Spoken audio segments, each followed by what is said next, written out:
جب انسان اپنی طاقت اور تخت پر اتنا مغرور ہو جائے کہ خود کو خدا سمجھ بیٹھے اور خالق کائنات کو للکارے تو قدرت خاموش نہیں رہتی، وہ اپنی سب سے چھوٹی مخلوق سے بھی سب سے بڑے فخر کو مٹی میں ملا دیتی ہے۔ یہ کہانی ہے نمرود کی، جو بابل کی عظیم سلطنت کا بے تاج بادشاہ تھا۔ اس کا شہر سونے، چاندی اور بے پناہ شان و شوکت سے چمکتا تھا۔ جب وہ اپنے تخت پر بیٹھتا تو ہزاروں غلام، فوجی سالار اور وزیر اس کے سامنے سجدے میں گر جاتے تھے۔ میں خدا ہوں، زندگی میں دیتا ہوں اور موت بھی میں ہی لیتا ہوں۔ ایک دن نمرود کے دربار میں اس کا سب سے بڑا نجومی آزر حاضر ہوا۔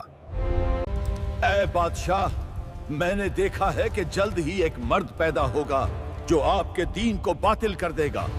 میں حکم دیتا ہوں کہ جاؤ سب لوگوں کو بتا دو کہ میری سلطنت میں کوئی مرد اپنی عورت کے قریب نہ جائے۔ مگر اللہ کا فیصلہ اٹل تھا۔ اسی دوران حضرت ابراہیم علیہ السلام کی والدہ حاملہ ہوئیں۔ حمل کو چھپانا ناممکن ہوتا جا رہا تھا، اس لیے جب ولادت کا وقت قریب آیا تو وہ ایک غار میں چلی گئیں۔ وہیں رب کے حکم سے نبی کی ولادت ہوئی۔ ماں نے کلیجے پر پتھر رکھ کر ننھے ابراہیم کو ایک کپڑے میں لپیٹ کر وہیں چھوڑ دیا۔ غار کا منہ ایک بھاری پتھر سے بند کیا اور خاموشی سے واپس روانہ ہوئی تاکہ کسی کو معلوم نہ ہو۔ غار کے اس سناٹے میں اللہ نے ننھے ابراہیم کے لیے ان کے انگوٹھے سے دودھ جاری کر دیا۔ وہ 13 سال تک اسی غار میں رہے۔ ایک روز ان کی والدہ انہیں اپنے گھر واپس لے آئی۔ اب وہ 13 سال کا ہو چکا تھا۔ جب آزر گھر آیا اور اس نے ابراہیم کو دیکھا تو پوچھا، یہ کون ہے جو اس سلطنت میں زندہ بچ گیا؟ یہ کون ہے اور کیسے بچ گیا؟ حالانکہ بادشاہ نمرود نے تو سخت نگرانی کا حکم دیا ہوا تھا۔ یہ تیرا ہی لڑکا ہے جو 13 سال پہلے غار میں پیدا ہوا تھا۔ افسوس ہے تجھ پر، اگر بادشاہ کو پتا چلا تو میری کیا عزت باقی رہے گی۔ علماء کے درمیان اختلاف ہے کہ آزر حضرت ابراہیم علیہ السلام کے والد تھے یا چچا تھے یا نانا۔ آزر پریشان تھا، سمجھ نہیں پا رہا تھا کہ اس بچے کے ساتھ کیا کرے۔ مگر جب اس نے اپنے بچے کو دیکھا تو اس کے دل میں بے اختیار محبت بھر گئی۔ آزر نمرود کا وزیر اور با اختیار شخص تھا۔ نمرود کوئی بھی کام آزر سے پوچھے بغیر نہیں کرتا تھا۔ آزر بت بھی تراشا کرتا تھا اور اپنے لڑکوں کو وہ بت بیچنے کے لیے بازار بھیجا کرتا تھا۔ ایک دن آزر نے ابراہیم علیہ السلام کو بھی اپنے دوسرے بیٹوں کی طرح بت بیچنے کے لیے بازار بھیجا، لیکن نبی کا انداز سب سے مختلف تھا۔ وہ بتوں کو رسی میں باندھ کر زمین پر گھسیٹتے تھے۔ کون خریدار ہے اس چیز کا جو نہ نقصان دیتی ہے اور نہ فائدہ؟ یوں لوگوں کو معلوم ہو گیا کہ یہ نوجوان بتوں کو نہیں مانتا۔ پھر ایک دن عید کا موقع آیا۔ نمرود اور تمام اہل شہر عبادت گاہ کی طرف روانہ ہوئے، اور حضرت ابراہیم علیہ السلام کو بت خانے کی نگرانی ذمہ لگا دی گئی۔ یہ وہی لمحہ تھا جس کا نبی کو انتظار تھا۔ وہ ایک بہت بڑا کلہاڑا لے کر بت خانے میں داخل ہوئے اور ایک بڑے بت کے سوا سب کو ٹکڑے ٹکڑے کر دیا۔ پھر کلہاڑا اسی بڑے بت کے کندھے پر رکھ دیا۔ جب نمرود اور لوگ واپس آئے تو اپنے خداؤں کو اس حال میں دیکھ کر غصے سے پاگل ہو گئے۔ یہ کس کی حرکت ہے؟ بت خانے کا یہ حال کس نے کیا؟ وہ زندہ نہیں بچے گا۔ ہمیں یقین ہے کہ یہ ابراہیم کا کام ہے۔ وہ بتوں کو نہیں مانتا۔ تم نے ایسا کیوں کیا؟ کیا تجھے میرا ڈر بھی نہیں تھا؟ कुल्हाड़ा बड़े बुत के कंधे पर है। मुझे लगता है उसी ने छोटे बत्तों को तोड़ा है। क्या तुम्हें मालूम नहीं कि ये बुत तो पत्थर के बने हैं? ये न बोल सकते हैं और न हरकत कर सकते हैं। तो फिर इस बड़े बुत से ये पूछो कि उसने बाकी बत्तों को टूटने से बचाया क्यों नहीं? तुम पागल हो क्या? वो बुत देख नहीं सकते और ना एक दूसरे को टूटने से बचा सकते हैं। अब मुझे ये बताओ, जो बोल नहीं सकते, देख नहीं सकते, हिफाजत नहीं कर सकते, वो खुदा कैसे हो सकते हैं? ये जवाब नमरूद के गरूर पर ताज़ियाना था। वो गुमसम रह गया, समझ नहीं पा रहा था कि क्या जवाब दे। फिर नमरूद ने सिपाहियों को हुक्म दिया कि एक बहुत बड़ी आग जलाई जाए। फिर एक बहुत बड़ी आग जलाई गई, जिसकी शिद्दत मीलों दूर तक महसूस होती थी। अब मसला ये था कि इतनी बड़ी आग के करीब कैसे जाया जाए और इब्राहीम को आग में कैसे डाला जाए। एक मुंजनीक बनाओ, उसकी मदद से इब्राहीम को आग में डालो। अल्लाह ने आग को हुक्म दिया, ए आग, इब्राहीम पर ठंडी और सलामती वाली हो जा। जब नमरूद ने ये मंजर देखा तो उसकी आंखें फटी रह गईं। ए इब्राहीम, तुम्हें आग ने क्यों नहीं जलाया? ये सब कैसे हुआ? नबी ने फरमाया, ये मेरे परवरदिगार की कुदरत है, जिसके लिए कुछ भी मुश्किल नहीं।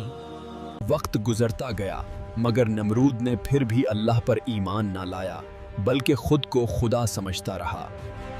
एक दिन नमरूद ने हजरत इब्राहीम अलैहिस्सलाम से पूछा, तुम्हारा खुदा कौन है? नबी ने फरमाया, मेरा रब वो है जो जिंदा करता है और मौत देता है। ए इब्राहीम, ये काम तो मैं भी कर सकता हूँ, फिर मुझे खुदा क्यों नहीं मानते? नमरूद का हुक्म है कि एक कैदी को मौत और दूसरे को आजाद किया जाए। ए इब्राहीम, देखा, मैंने एक को मार दिया और दूसरे को जिंदगी दे दी। नबी मुस्कुराकर जवाब देते हैं, अच्छा, मेरा रब तो सूरज को मशरक से निकालता है, अगर तुम खुदा हो तो मगरिब से निकाल कर दिखाओ। नमरूद ने कहा, अब मैं आसमान पर जाऊंगा और इब्राहीम के खुदा से लड़ूंगा। नमरूद ने अपने तमाम सिपाहियों को कहा, तुम तैयारी करो, हम हर सूरत इब्राहीम के खुदा से जंग करेंगे। इसने अपने सिपाहियों को एक ऐसी सवारी तैयार करने का हुक्म दिया जो आसमान तक पहुंच सके, और सिपाहियों को 3 दिन का वक्त दिया। अगर तैयार ना हुई तो सबको कत्ल कर दूंगा। मगर ऐसी सवारी तैयार करना जो आसमान तक पहुंच सके किसी के बस की बात ना थी। सब सिपाही परेशान थे, अगर सवारी तैयार ना हुई तो सबके सर कलम हो जाएंगे। 4 उकाब बांधो, ऊपर गोश्त लटकाओ, वो उड़ेंगे तो तख्त आसमान की तरफ उठेगा। नमरूद इस अवारी पर सवार होकर आसमान की तरफ रवाना हुआ। वो काफी बुलंदी तक गया, मगर उसे कहीं भी खुदा नजर नहीं आया। जब वो बहुत ज्यादा बुलंदी तक पहुंच गया तो उसने आसमान की तरफ एक तीर चलाया। अल्लाह ने एक फरिश्ते को हुक्म दिया कि तीर को खून आलोद करके वापस इसकी तरफ फेंक दे। ये देखो, मैंने खुदा को मार दिया, इब्राहीम के खुदा को मार दिया। ये उसके गरूर की आखिरी इंतहा थी। अब कुदरत ने जवाब देने का फैसला कर लिया था। एक दिन जब नमरूद अपनी अजीमुशान फौज के साथ निकला तो अल्लाह ने उसके मुकाबले में इंसानों का नहीं बल्कि मच्छरों का एक लश्कर भेजा।